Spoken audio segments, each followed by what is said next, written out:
Hello friends, welcome back. Previously हमने जो था ना परफॉर्मेंस मैनेजमेंट का पार्ट ए कवर कर लिया था, जिसमें हमने डू एंड डोंट्स तक यहाँ तक देखिए कंप्लीट कर लिया था।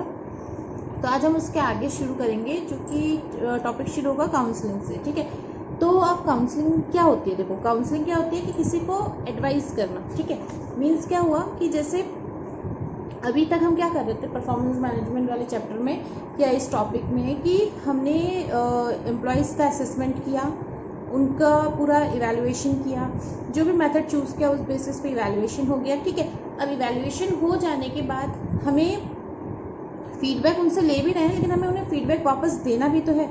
ठीक है, अब किसी की तो परफॉर्मेंस इतनी बेटर है कि आपको उनको कोई भी चीज़ समझानी नहीं है। आपने उनको बताया कि हाँ, आपकी परफॉर्मेंस बहुत बेटर थी, आपको ये रिवॉर्ड्स हैं, या फिर आपने इतना बेटर किया, अगर आप इससे अच्छा करोगे तो ये चीज़। ठीक है, अब पर किसी की परफॉर्मेंस थोड़ी मेडिक्योर होगी, या फिर किसी की परफॉर्मेंस बहुत ज़्यादा ख़राब होगी, तो आपको क्या है, उनको अब जब फीडबैक दोगी तो आप कैसे दोगे? अगर आप उनको डायरेक्ट बोल दोगे नहीं तुम्हारी परफॉर्मेंस बहुत ख़राब है, तो क्या होगा, मोटिवेशनल लेवल जो है ना उनका वो डाउन हो जाएगा ना, मोटिवेशन लेवल। तो ऐसे एम्प्लॉयज़ को आप कैसे फीडबैक दोगे? मीन्स आप काउंसलिंग करोगे उनकी। ठीक है, आप उनको इस वे में उनके एरर्स या जो भी मिस हैपनिंग्स हैं या जो भी चीज़ है वो ऐसे समझाओगे कि एक तो उनको मोटिवेशन लेवल में भी सेम रहे या हाई होगा, और वो बेटरमेंट की तरफ जाएंगे। ठीक है, मे बी डिसिप्लिनरी एक्शन भी आपको लेना पड़े, लेकिन आप पहले काउंसलिंग करोगे उनको। ठीक है, उनको एडवाइस करोगे कि ये चीज़ आप इम्प्रूवमेंट में ले सकते हो या ऐसे से कर सकते हो। वो डिपेंड करता है सिचुएशन कैसी है, किस लेवल तक का खराब परफॉर्मेंस था या किस लेवल तक का परफॉर्मेंस था। ठीक है, उस पर डिपेंड करता है आपका। अब क्या है, देखो इन्होंने वही बोला, देखो जो मैंने बोला, while the appraisal interview giving feedback is normal course of action. ठीक है, ये एक्सपेक्टेड बिलो से फॉल कर रहा है नीचे। ठीक है, वही चीज़ है। चलिए अब आगे देखते हैं, मीनिंग हमने समझ ली, रीड आउट करके दोबारा क्या फायदा। काउंसलिंग प्रोसेस क्या होती है? ठीक है, इसमें क्या होता है, the prime purpose of counselling is to communicate to employ the feedback of the performance and expectation and help the employ to understand the areas of concern with the sole objective of improvement of his performance. ठीक है, वही चीज़ जो मैं बोली थी कि counselling का main purpose यही है कि जो भी उनकी थोड़ी सी एक्सपेक्टेशन से कम परफॉर्मेंस थी, वो उसको कैसे इम्प्रूव करें। ठीक है, मतलब इम्प्रूवमेंट है उनकी परफॉर्मेंस में। और जो आपका फीडबैक आप ले रहे हो वो इफेक्टिव भी तो तभी है ना, जब इस चीज़ को आप प्रॉपरली इस्टेब्लिश कर पाओगे। ठीक है, अब देखिए कैसे होता है, सेल्फ डिफाइंड होता है बाय द सुपीरियर। ठीक है, मतलब आपके जो सुपीरियर होते हैं उनके द्वारा सेल्फ डिफाइंड होता है इस काउंसलिंग का जो प्रोसेस है। ऐसा नहीं है कि कोई प्री डिफाइंड प्रोसेस मेथड है आपका। कुछ चीज़ें ठीक है स्टैंडर्ड लेवल पे होती हैं, बाकी आप खुद ही से डिवाइस करते हो जो आपके सुपरवाइजर हैं। तो कौन कौन सी 3 स्टेजेस मेनली कंसिस्ट की जाती हैं? रिकॉग्नाइजिंग द प्रॉब्लम और इश्यू। ठीक है, सीधी सी बात है, आपको फीडबैक आया, अब आप उससे प्रॉब्लम सोचोगे कि क्या प्रॉब्लम हो रही है इस परफॉर्मेंस की, इस वजह से होने के कारण। ठीक है, क्या वजह है कि ऐसी परफॉर्मेंस हो रही है। ठीक है, सेकेंड क्या होगा, helping employees to realise the problem. ठीक है, अब ऐसा नहीं कि आप डायरेक्ट बोल दो कि तुम्हारी इस वजह से परेशानी है ना, आप पहले उनको रियलाइज कराओगे कि उनकी परफॉर्मेंस इतनी खराब क्यों होती है। ठीक है, थर्ड क्या है, मैनेजिंग द प्रॉब्लम। अब हम आपस में बैठ के, काउंसलिंग में ये होता है कि आप एक तरफा बातें नहीं करते हो, आप सामने से उससे टू वे कम्युनिकेशन के थ्रू ना आप उनको समझाते हो कोई चीज़। तो आप आपस में बैठ के या आपस में थोड़ा सा टाइम लेके आप डिसाइड करोगे कि कैसे इस प्रॉब्लम को हैंडल किया जा सकता है। मे बी आपने पहले से सॉल्यूशन सोच रखा है, बट आप उनसे इंटरेक्ट करके उनको वो चीज़ समझाना चाहते हो। ठीक है, ताकि कि वो खुद से ये चीज़ समझे कि क्या इश्यू था और किस वे में आप उसको सॉल्व कर सकते हो। तो ये मेन 3 चीज़ें जो होती हैं, तो आप जो भी प्रोसेस बनाते हो ना, इन 3 चीज़ों को के अराउंड ही बनाते हो, इन 3 चीज़ों को उसमें कंसीडर करते हो, और इन तीनों की बेसिस पे ही कोई भी आपके जो मॉडल्स या मेथड्स हैं वो बनते हैं। ठीक है, अब आपका ये सब तो देखिए नॉर्मल चीज़ है कि कम्युनिकेशन होना चाहिए, communicating the purpose of counselling, appraisal should be specific descriptive. ठीक है ना, वही चीज़ हमने बोली कि क्या है, कि वही चीज़ है ना कि उसको एम्प्लॉयज़ को भी सुनना चाहिए। मैंने बोला ना 2 वे कम्युनिकेशन होता है, तो वही सब चीज़ें इसी को पॉइंट आउट कर दिया गया है जो मैंने आपको अभी बताया। ठीक है, इसको वही चीज़ है, मैनेजिंग एवरेज परफॉर्मर्स। ठीक है, अब इसमें क्या होता है कि आपका देखिए ये चीज़ हमें भी पता है कि एक ही ऑर्गेनाइजेशन में सभी एम्प्लॉयज़ की जो परफॉर्मेंस है वो सेम नहीं हो सकती। एक एक पर्सन की, एक एक एम्प्लॉयज़ की जो आपकी परफॉर्मेंस है वो डिफर करती है। ठीक है, अब इसमें क्या होगा, similar work environment of you are in the bracket of average performers. ठीक है, मीन्स क्या हुआ, कुछ ऐसे एम्प्लॉयज़ होते हैं जो आपकी ब्रैकेट होती है कि हाँ इन्होंने हाई परफॉर्मेंस दिया, इन्होंने लो परफॉर्मेंस दिया, तो मिड एक ब्रैकेट होती है जिसमें आप बोलते हो एवरेज परफॉर्मर्स। ठीक है, एवरेज परफॉर्मर्स क्या हुए कि वो इम्प्रूवमेंट चाहते हैं, वो चाहते हैं जेन्युइनली कि हम इम्प्रूव करें, लेकिन कोई ऐसा इश्यूज है या कुछ ऐसी प्रॉब्लम्स हैं जिसकी वजह से वो परफॉर्मेंस नहीं दे पा रहे हैं जितने वो कैपेबल है। ठीक है, एक तो क्या होता है किसी का मोटिवेशन लेवल ही लो है, उसको हाँ ठीक है मुझे ज़िंदगी काटनी इस ऑर्गेनाइजेशन या इस ब्रांच में बैठ के, मेरे से काम नहीं होता। ठीक है, एक तो ये टाइप के बंदे होते हैं, तो वो कुछ नहीं कर सकते, आप उनको काउंसलिंग करके भी कुछ नहीं समझा सकते। ठीक है, मे भी थोड़ा मोटिवेट करके उनका थोड़ा सा काम बढ़ जाए, लेकिन बेटर परफॉर्मेंस नहीं आ सकती। पर कुछ लोग ऐसे होते हैं कि जो बेटर परफॉर्मेंस तो देना चाहते हैं, बट उनको एक तरीके से एक पाथ नहीं मिल रहा है, एक आइडिया नहीं मिल रहा है कि हम किस वे में शुरू करें। मीन कोई काम कर रहा है और उसको पता ही नहीं कैसे करना है, तो वहाँ पे इश्यू आता है। तो आप उसको काउंसिल करके उसको करेक्ट वे में ला सकते हो, करेक्ट पाथ में ला सकते हो, जिसकी वजह से उसकी परफॉर्मेंस इंप्रूव हो और आपकी ऑर्गेनाइजेशन को भी प्रॉफिट होना शुरू हो जाए। ठीक है, तो ये चीज़ होती है इसमें। तो क्या होता है, देखिए ये चीज़ में मान के चलिए कि हर ऑर्गेनाइजेशन में बहुत सारे जो होते हैं ना, मतलब एक साइजेबल एक काउंटेबल नंबर्स में आपके पास अच्छी काउंटेबल नंबर होते हैं जिसमें एवरेज परफॉर्मर्स होते हैं। ठीक है, अब इसमें एवरेज परफॉर्मेंस में क्या होता है, देखो, if the average level of performance is attitudinal problem it can be address through counselling. ठीक है, अगर एटीट्यूड की प्रॉब्लम है, सॉरी, अगर एटीट्यूड की प्रॉब्लम है या कोई ऐसी बात है तो उसको हम एड्रेस कर सकते हैं काउंसलिंग के थ्रू। ठीक है, कि अगर मोटिवेशन लेवल लो है या फिर वर्क के प्रति कुछ एटीट्यूशनल इश्यूज हैं, कुछ और सी बात है, तो हम उसको काउंसलिंग से ठीक करते हैं। ठीक है, और in case of bank employees in India most of the average performers are surviving with moderate performance because of feeling of job security and ineffective reward and punishment system. ठीक है ना, ये तो बात आपको पता है कि बैंकिंग सिस्टम्स में जो पनिशमेंट सिस्टम है या रिवॉर्ड सिस्टम है वो कोई बहुत अप्रोप्रिएट नहीं है। रिवॉर्ड सिस्टम्स हैं, लेकिन बहुत से इवन जो इनकम्बेंट्स होते हैं उनको ही नहीं पता या वो उसको लागू ही नहीं करते रिवॉर्ड सिस्टम्स जो है। ठीक है, और उसके बाद आपका जो जॉब सिक्योरिटीज़ होता है, आपको पता है कि हम जब तक कोई बहुत बड़ा मैटर नहीं होगा हमारी जॉब नहीं जानी है। अगर प्राइवेट बैंक नहीं है, पब्लिक सेक्टर बैंक है, तो ऐसा होता है। तो उसमें क्या होता है, लोग सोचते हैं कि हाँ हम थोड़ा सा बस अपना काम करना है जो नेसेसरी है, बाकी अगर हम कोई चीज़ नहीं भी करते हैं तो कोई बात नहीं। ठीक है, हमें प्रॉफिट की तरफ नहीं जाना, हमें बस इतना देखना कि हमने काम किया, ठीक है 5 बज गए अपना बंद करो चलो, ये वाली फीलिंग रहती है उनकी। ठीक है ना, ऐसी चीज़ है। नेक्स्ट आपका क्या होता है, मोटिवेटिंग थ्रू काउंसलिंग। ठीक है, आप कैसे मोटिवेट करोगे, देखो मोटिवेशन क्या होता है, आपका एक इमोशनल एक सेंटिमेंटल थिंग होता है। ठीक है, आपको कोई चीज़ होती है जो आपका मोरल बूस्ट करती है कि हाँ हम इस चीज़ को ऐसे कर सकते हैं। ठीक है ना, और इस चीज़ के लिए आपका जो आपका एनवायरनमेंट होता है जिसके साथ आप काम करते हो, तो वो सब चीज़ें भी डिपेंड करती हैं। और आपका जो ये सब चीज़ें होती हैं ना, उससे डिफरेंट लेवल ऑफ परफॉर्मेंस भी आती है। ठीक है, अब देखो काउंसलिंग में क्या होता है, आप उसके इंडिविजुअल को उसकी प्रॉब्लम रियलाइज़ कराते हैं, उसके इश्यूज़ को, उसके हर्डल्स को उसकी कैपेबिलिटी के हिसाब से उसको सॉल्व करने का देते हो और उसके एंड रिजल्ट समझाते हो। तो इससे अगर काउंसलिंग अगर सक्सेसफुल रह गई तो, और जो आपके एम्प्लॉयज़ है उसने वो हर्डल रिमूव कर लिया, तो जो मोटिवेशनल लेवल में या जो आपका जो बूस्ट होता है कॉन्फिडेंस में ना, वो बहुत अच्छा होता है। ठीक है ना, बहुत मतलब इतना बेनिफिशियल होता है कि परफॉर्मेंस में बहुत ज़्यादा इंक्रीमेंट होता है। ठीक है, अब आपका नेक्स्ट क्या है, असेसमेंट ऑफ कॉम्पिटेंसीज। ठीक है, इसमें क्या होता है, आपके ऑर्गेनाइजेशन में इसने लिखा है कि has to be competent and to perform in order to retain his job and expect to grow in organizational hierarchy.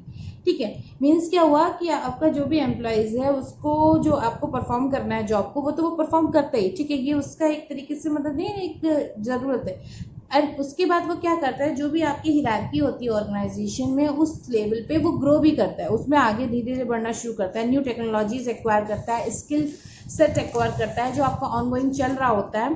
तो बहुत सी चीज़ें होती हैं जिससे कॉम्पिटिशन भी बढ़ता है। ठीक है ना, नेक्स्ट आपका टाइप ऑफ कॉम्पिटेंसीज है, इसमें क्या होगा, आपका जो जैसे स्पेसिफाई किया गया है, एक तो टेक्निकल होता है, दूसरा बिहेवियरल होता है। ठीक है, अब टेक्निकल और बिहेवियरल कैसे हो गया, ऐसे समझ लो, जो टेक्निकल होता है वो हार्ड स्किल्स की बात हो रही है और जो बिहेवियरल है वो सॉफ्ट स्किल्स की बात हो रही है। ना, नेम से ही समझ में आ रहा है कि बिहेवियरल है, सॉफ्ट स्किल्स है। ठीक है, अब आपका देखिए टेक्निकल वाले में जो होता है ना, उसको क्या बोलते हैं कि easier to identify and describe as these are related to process and procedures. आपको क्या होगा, प्रोसेस और प्रोसीजर्स है, इनपुट्स हैं, आउटपुट है, उसको फॉलो करना है हार्डवेयर टेक्निक्स में। लेकिन जब का बिहेवियरल आता है तो उसमें क्या होता है, आपका उसमें होता है कि आप कैसे उसको ऑब्जर्व कर रहे हो, इनिशिएटिव ले रहे हो, प्रॉब्लम सॉल्विंग कैसे कर रहे हो, उस टाइप से, ठीक है ना, वो सब चीज़ इसके अंदर आती है। तो कॉम्पिटेंसी डिस्क्रिप्शन क्या होता है, देखिए आई होप वो समझ में आ गया वो टॉपिक, ठीक है।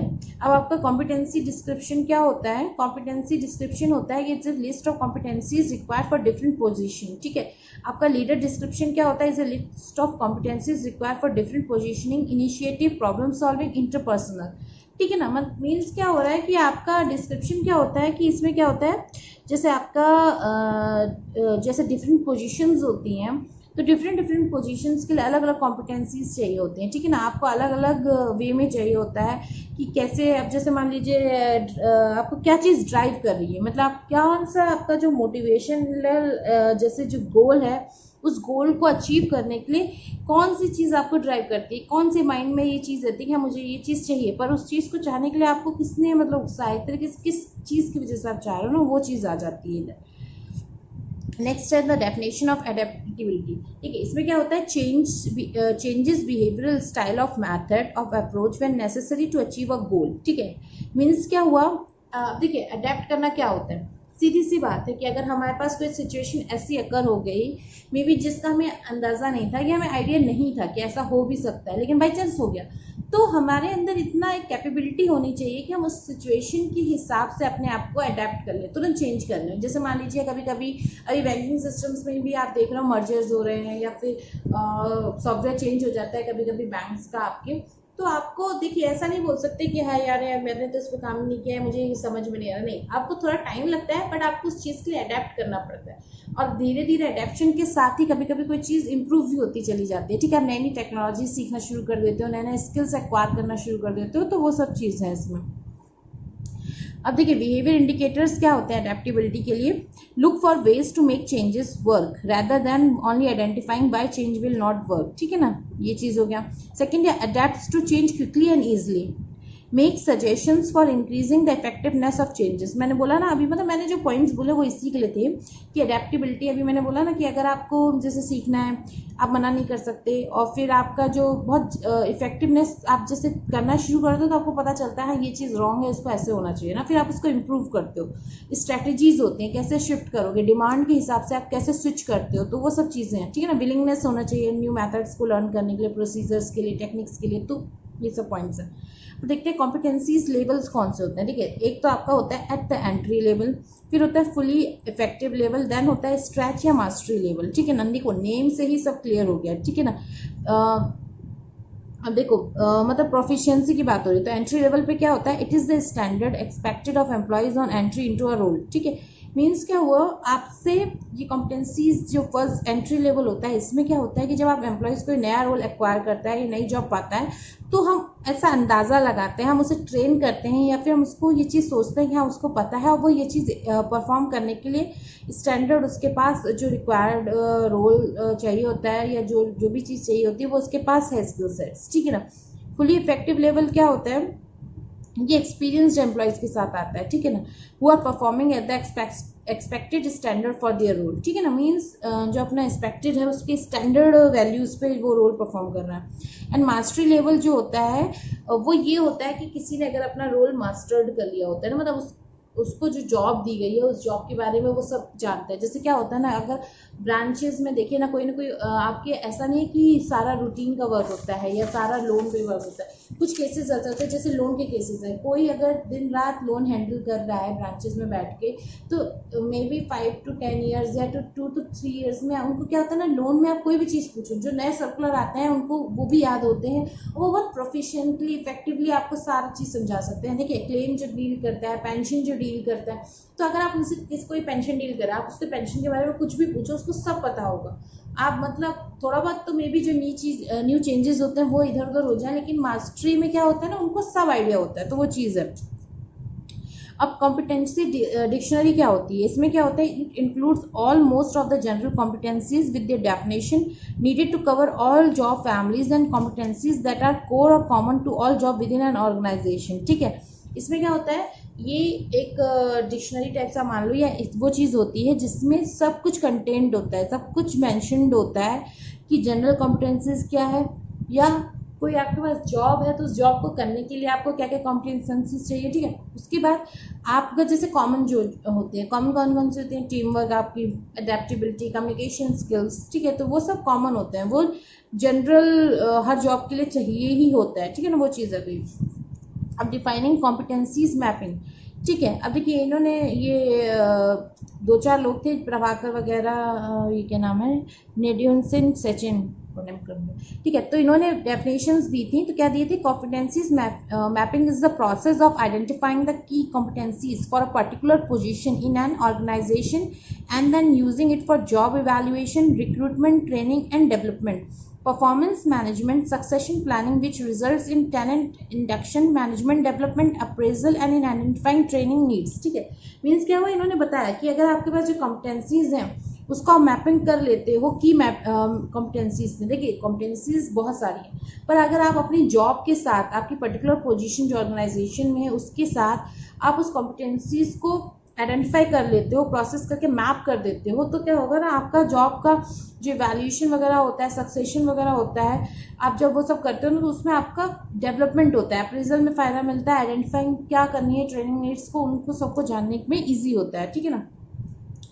अब नेक्स्ट धरने दी थी, competencies mapping is the process of identifying key competencies of an organisation and the job and functions within it, ठीक है, वही चीज़ सेम है, लेकिन इस चीज़ को इतना जो डिस्क्रिप्टिव बताया गया था उसको शॉर्ट में बोल दिया, ठीक है ना। बस आपको पता होना चाहिए, मेरे हिसाब से नेम वगैरह के साथ आता नहीं है, पेपर में देखा तो नहीं है मैंने, अब आ जाए तो बात अलग है, वरना आता नहीं है ऐसा कुछ, ठीक है। नेक्स्ट क्या है, मैथड्स ऑफ कॉम्पिटेंसीज मैपिंग। अब कौन कौन से मैथड्स होते हैं, ठीक है, तो इंडिविजुअल लेवल पे होता है और ऑर्गेनाइजेशन लेवल पे होता है, ठीक है। Individual level competencies mapping spell out the performance level required to be exhibited by an individual, ठीक है, नेम से क्लियर हो रहा है जो इंडिविजुअल एग्जिबिट करता है, ठीक है। और ऑर्गेनाइजेशन लेवल पे क्या होता है कि पूरी ऑर्गेनाइजेशन मिलके, सारे एम्प्लॉयज मिलके जो एग्जिबिट करते हैं कॉम्पिटेंसीज, ठीक है, वो चीज़। अब देखिए पोस्ट परफॉर्मेंस बेस्ड अप्रोच, ठीक है, ये क्या होता है, क्रिटिकल इंसिडेंट इंटरव्यू टेक्निक होती है, ठीक है। इसमें क्या होता है, बिहेवियरल इंटरव्यू, इवेंट इंटरव्यू होता है, जो ये अप्रोच होती है वो जो मतलब पोस्ट परफॉर्मेंस बेस्ड अप्रोच होती है ना, वो आपका बिहेवियरल इवेंट इंटरव्यू BEI उसका यूज़ करता है। तो इसमें क्या होता है, इस इंटरव्यू टेक्निक में ये एजम्पशन किया जाता है कि जो बेस्ट प्रिडिक्ट मतलब आप क्या, जैसे क्या हुआ ना, मतलब आपका जो पास्ट बिहेवियर था या आपका जो पास्ट में आपने जिस ऑर्गेनाइजेशन में जैसे वर्क किया, उस इंटरव्यू लेते हैं, वो आपसे सारी बातें करते हैं, क्वेश्चंस पूछते हैं, ठीक है, आइडिया ले लेते हैं, और उस डेटा के बेसिस पे वो आपका ये प्रेडिक्ट करते हैं कि फ्यूचर में आपका बिहेवियर कैसा रहने वाला है, मतलब प्रेडिक्शन करते हैं, मतलब ऐसा नहीं कि पूरा हाँ ठीक है भविष्यवाणी कर दी कि ऐसा ना, वो पास्ट इवेंट्स को मिला के आपका एक प्रिडिक्शन निकालते हैं कि फ्यूचर में इस चीज़, इनका बिहेवियर ऐसा रहने वाला है ऑर्गेनाइजेशन के प्रति, ठीक है। आपकी पोजीशन मैप करते हैं, आपने आउटस्टैंडिंग परफॉर्मेंस दिया उसको मैप करते हैं, बिलो और एवरेज परफॉर्मर्स है ना, सब चीज़ मिला के आपका एक बिहेवियरल इवेंट इंटरव्यू होता है, ठीक है ना, तो वो चीज़ इसके अंदर आती है। नेक्स्ट है job focused approach. Job focused approach आपका क्या होता है, job focused method has the task, role और job profile of the incumbent as the central point, ठीक है। This method makes use of position information questionnaires which gather information on the incumbent job. अब आपका ठीक है समझ में आ गया ना, मतलब इनकमेंट की जो जॉब होती है उसमें आपका इन्फॉर्मेशन गैदर करता है, मतलब जॉब पे फोकस्ड होता है कि आपकी जॉब क्या है, ठीक है ना, उस जॉब का पर्पस क्या है, मतलब आपका जो रोल आपको ऑर्गेनाइजेशन ने दिया है, उस ऑर्गेनाइजेशन ने आपको वो रोल क्यों दिया है, उसका क्या पर्पस है, इस सब से रिलेटेड ये चीज़ होती है, ठीक है। इससे आप कॉम्पिटेंसी मैपिंग करते हो। अब नेक्स्ट है आपका assessment centre as a tool for assessing competencies, ठीक है। असेसमेंट सेंटर को आप कैसे एज अ टूल यूज़ करोगे असेसिंग किस चीज़ के लिए, कॉम्पिटेंसीज को असेस करने के लिए, ठीक है ना। अब देखिए अब इसमें क्या होता है आपका, कौन कौन से होते हैं देखते हैं। Process of designing and assessment centre कौन कौन से होते हैं, इसमें होता है देखिए आपका मल्टीपल असेसमेंट टेक्निक्स होती हैं, ठीक है। इसमें क्या होता है, इसमें आपको सिमुलेशन एक्सरसाइज कराई जाती है, डिज़ाइंड होते हैं, जिसमें आपका बिहेवियर को इलिसिट किया जाता है, जिससे आपको किस चीज़ से related dimension of performance, job मतलब आपकी जो जॉब है उसमें आपको जो जो परफॉर्मेंस देनी पड़ती है उससे रिलेटेड एक आपका जो टेक्निक्स है उससे रिलेटेड एक सिमुलेशन एक्सरसाइज बना दी जाती है, ठीक है। उसके बेसिस पे आपको एक कोई ना कोई असेसमेंट टेक्निक्स तो पिक करनी ही पड़ती है, ठीक है ना। जैसे ग्रुप डिस्कशन करा लिया आपसे, ठीक है, fact in bracket basket exercise करवा ली, तो ये सब चीज़ होती है। मल्टीपल एसेसर क्या होते हैं, आपका जैसे क्या हुआ, जैसे आपके एम्प्लॉयज़ हैं तो 3 to 4 एम्प्लॉयज़ जो है ना वो एक एसेसर के पास होते हैं, ठीक है। मींस आपके पास खूब सारे एम्प्लॉयज़ हैं तो एक बंदा बैठ के तो सबको एक्सेस नहीं कर सकता ना, उसको ऐसा चाहिए कि मेरे अलावा भी 5-6 लोग मेरे साथ हो जो मिलके ये सब काम करें, ठीक है। पूलिंग ऑफ इन्फॉर्मेशन, अब आपको जो इन्फॉर्मेशन मिल रही है उसको पूल करना, उसको एक जगह लाना, उसको सबको मतलब एक तरीके से डेटाबेस में स्टोर करने की बात है कि कैसे आपने सारा जो डेटा लिया है वो उसको कैसे स्टोर करोगे कहीं पे भी, ठीक है, जो भी आपका रहता है डेटाबेस में। फिर टाइम ऑफ ऑपरेशंस क्या है, टाइम ऑफ ऑब्जर्वेशन, इसमें क्या होता है, आपका जो बिहेवियर होता है उसको कंपाइल करने के बाद, देखिए the assessment of behaviour must be made by the assessor at a separate time from the observation of behaviour after compiling the entire data receive from all the sources. Means क्या हुआ कि आपका overall assessment होता है वो कब होता है कि जो भी डेटा ओवरऑल आपका आना था वो आ जाता है, उसके बाद एक सेपरेट टाइम पे ये चीज़ होती है, ठीक है। फिर डिज़ाइन ऑफ एक्सरसाइजेज क्या हुआ कि एक्सरसाइजेज डिज़ाइन की जाती हैं कि आप उन एक्सरसाइजेज को करो और सीखो। जैसे आपके लिए गेम्स बना दिए, आपका ट्रेनिंग सेंटर में गेम्स कर रहे हैं, ट्रेनिंग करवा रहे हैं, तो वो सब चीज़ें होंगी। मतलब डिफरेंट टाइप की एक्सरसाइजेज बनाई जाती हैं कि जिससे ये सब चीज़ें पता की जा सके, एक्सेस की जा सके, ठीक है, मतलब ईजिली असेसमेंट हो सके। फिर टाइम डायमेंशन, एट्रीब्यूट्स, कैरेक्टरिस्टिक्स और क्वालिटीज़ भी इवेल्युएट करते हैं, ठीक है ना, ये सब चीज़ें हैं। नेक्स्ट आपका देखते हैं tools used in assessment centre, ठीक है ना, tools used in assessment centre, इसमें क्या आता है आपका ग्रुप डिस्कशन आता है, ठीक है। ग्रुप डिस्कशन के बाद आपका जैसे ग्रुप डिस्कशन में क्या हो गया, बहुत सारे एम्प्लॉयज़ हैं आपस में ग्रुप डिस्कशन कर रहे हैं, इससे आपका कम्युनिकेशन स्किल पता चलता है, आपका लीडरशिप पता चलती है कि कौन कौन कैसे लीड कर सकता है, ठीक है। आप जब कंपनी कॉलेज के बाद कंपनी कैंपस सिलेक्शन होते हैं तो उसमें भी देखिए आप हमेशा ग्रुप डिस्कशन कराया जाता है, ठीक है। आपका साइकोलॉजिकल टेस्ट करा रहे हैं, ठीक है, आपकी मतलब टेस्ट कर रहे हैं जिसमें आपका एप्टीट्यूड टेस्ट कर रहे हैं, एबिलिटी टेस्ट कर रहे हैं, पर्सनालिटी टेस्ट कर रहे हैं, इस टाइप से 3 टाइप से डिवाइडेड होता है ये टेस्ट, ठीक है। फिर in tray and in basket exercises, ये क्या होता है, it is a simulation exercise is representing day to day decision making situation based on either real cases happened in the organisation और सब कॉमनली ऑब्जर्व सिचुएशनल केसेस, ठीक है। Means क्या हुआ, जो रियल केसेस, जैसे मान लीजिए ब्रांच के लेवल पे है, आपको पता है कि इस चीज़ की वजह से मोस्टली आप कस्टमर्स में मिसअंडरस्टैंडिंग होती है या फिर लड़ाई होती है ब्रांच एम्प्लॉयज़ के साथ, तो आप क्या करोगे, जब आप ट्रेनिंग करोगे तो आप इस वे में एक्सरसाइजेस सिमुलेट करोगे कि जो आपके पास एम्प्लॉयज़ ट्रेनिंग के लिए आ रहे हैं उनको वो सिचुएशन अकर करके दिखाओगे, या फिर आप उनको बताओगे ये चीज़, आप उनसे आंसर पूछोगे कि अगर ऐसा कोई इशू अराइज हो जाता है तो आप उसको सॉल्व आउट कैसे करोगे, कैसे रिजॉल्व करोगे, ठीक है ना। नेक्स्ट है आपका केस स्टडीज़, आपका केस स्टडीज़ हैं खूब सारे, अलग अलग बैंक से खूब सारे ऐसे केसेस होते हैं, जैसे आप बैंक में जो फ्रॉड हो जाते हैं या फिर बैंक का जो किसी कोर्ट के साथ जो केसेस चलते हैं, तो बहुत से केसेस होते हैं ना कि इस वजह से हो गया, ये चेक ऐसे बाउंस हो गया, इस वजह से कोर्ट केस हो गया, इसमें बैंक कोर्ट ने ये डिसीजन लिया, तो उससे क्या होता है, इससे एम्प्लॉयज़ को आइडिया लगता है कि हाँ हमें चेक ऐसे नहीं लेना, ठीक है। तो केस स्टडीज़ वगैरह होती हैं आपकी।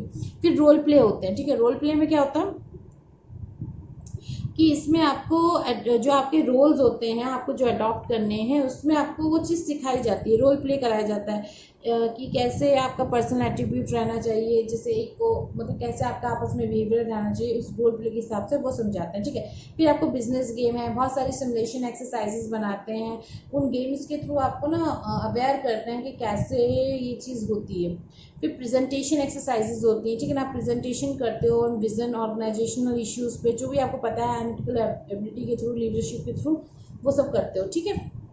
नेक्स्ट है planning and conducting in assessment centre, ठीक है ना। स्टेप्स प्लानिंग में क्या होते हैं, देखो प्लानिंग ऑफ असेसमेंट आपका क्या होता है, आइडेंटिफाई करना, ठीक है, जो भी पर्पस है जिसकी वजह से आप असेसमेंट सेंटर बना रहे हो या फिर कंडक्ट कर रहे हो, ठीक है। फिर उसमें क्या होता है, आपका रिक्रूटमेंट के लिए भी बन सकता है, प्रमोशन के लिए भी बन सकता है, प्लेसमेंट के लिए भी बन सकता है, ठीक है ना, ट्रेनिंग के लिए भी बन सकता है। नेक्स्ट फिर आपका क्या होता है, the target for group for whom the assessment center will be conducted should also be properly identified, ठीक है ना, जो बना है उसको आइडेंटिफाई करोगे, तो वही चीज़ें हैं कि कैसे आपका असेसमेंट सेंटर बनेगा, कैसे आप उसको कंडक्ट करोगे। जैसे क्या हो गया, आप चाहोगे ना कि विदाउट किसी एरर आपका वो कंडक्ट हो जाए, ठीक है ना। मीन्स जो भी आपका असेसमेंट सेंटर में इम्पैक्ट फ्यूचर के उस पर कैंडिडेट्स पे पड़ता है, ठीक है ना। तो वो चीज़ है सब इसमें, इतना है नहीं इसमें इतना देखने वाला। तो इसको आगे देख लेते हैं। नेक्स्ट आपका जो टॉपिक है वो है बिहेवियरल इवेंट इंटरव्यू। ये हमने अभी लास्ट में भी देखा था, प्रीवियसली पढ़ा था, जो टॉपिक था उसमें कि बिहेवियरल इवेंट इंटरव्यू जो होता है ना, वो क्या करता है, आपके पास बिहेवियर को देख के इन्फॉर्मेशन कलेक्ट करता है, जिससे कि आपका फ्यूचर में क्या बिहेवियर रहेगा तो वो पता चल सकता है, ठीक है ना। जैसे अगर मान लीजिए कोई अपनी कंपनी में बहुत ज़्यादा लड़ता था और उसकी वजह से उसने वो जॉब छोड़ दी, कि उसको जो ऑर्गेनाइजेशन थी बार बार वार्निंग दे रही थी। तो जब आप ये सब इवेंट्स बताते हो या जो ये डेटा कहीं से कलेक्ट होता है, तो कंपनी को पता चल जाता है कि हाँ, मे बी ये बैड इन्फ्लुएंस है हमारे ऑर्गेनाइजेशन पे, इसको हमको नहीं लेना है, या इसको हमको ऐसा ऐसा इश्यूज आ रहा है, ऐसा ऐसा बात हो रही है, तो इसको हमें ऐसा डिसिप्लिनरी एक्शन लेना है, ठीक है ना। तो वो सब चीज़ें इसके अंदर में आती हैं। इसके साथ ही आपका जो ये टॉपिक है ना, ये कंप्लीट हो जाता है मेरे हिसाब से। हाँ, यूनिट 24 जो है ना आपकी फिनिश हो गई है। अब इसके बाद हम जो करेंगे ना, अपनी यूनिट 25 स्टार्ट करेंगे, HRM इंफॉर्मेशन एंड टेक्नोलॉजीज, ठीक है ना। नेक्स्ट आपको मैं इसको कराऊंगी, ठीक है। Thank you so much for watching. अगर कोई इश्यू हो तो आप मेरे को पूछ सकते हो कमेंट सेक्शन में, या मेरे टेलीग्राम ग्रुप भी ज्वाइन कर सकते हो। Thank you.